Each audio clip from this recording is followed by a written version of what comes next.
ఎప్పుడూ చికెన్ మటన్లే కాదండి, అప్పుడప్పుడు ట్రెడిషనల్ చట్నీస్ కూడా చాలా స్పెషల్గా ఉంటాయి. ఎంతో రుచిగా ఉండేటటువంటి దోసకాయ పచ్చడిని నేను చేశాను.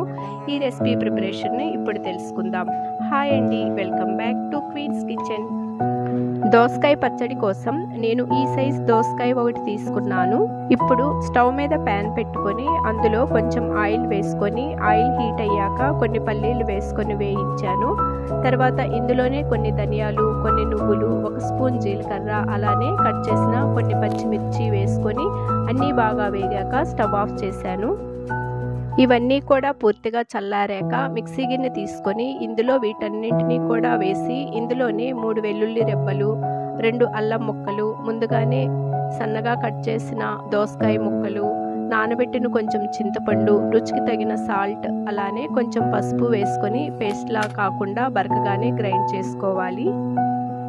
ఇలా గ్రైండ్ చేసిన చట్నీని ఒక బౌల్లోకి తీసుకొని సాల్ట్ని ఒకసారి అడ్జస్ట్ చేసుకొని సన్నగా తరిగిన కొన్ని ఉల్లి ముక్కలను వేసి కలపాలి. నెక్స్ట్ మరలా ప్యాన్ని స్టవ్ మీద పెట్టుకొని ఆయిల్ వేసుకొని ఆయిల్ హీట్ అయ్యాక అందులో కొన్ని తాలింపు గింజలు, జీలకర్ర, కొన్ని వెల్లుల్లి రెబ్బలు, 2 ఎండుమిరపకాయలు, 1 రెమ్మ కరివేపాకు తీసుకొని ఇవన్నీ బాగా వేగాక మిక్సీ వేసుకున్న దోసకాయ పచ్చడిని ఇందులో వేసి ఒకసారి అంతా కలిగి తిప్పి మరికొన్ని సన్నగా తరిగిన దోస ముక్కలను కూడా ఇందులో వేసుకొని మరి ఒకసారి అంతా కలిగి తిప్పి స్టవ్ ఆఫ్ చేసి మరొక బౌల్లోకి తీసుకొని సన్నగా తరిగిన కొత్తిమీరతో గార్నిష్ చేయటమే.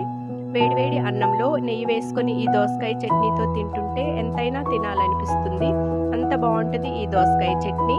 ఇలా ఎంతో రుచిగా ఉండే ఈ దోసకాయ చట్నీ మీకు కూడా తినాలనిపిస్తే ఇలానే ప్రయత్నించండి.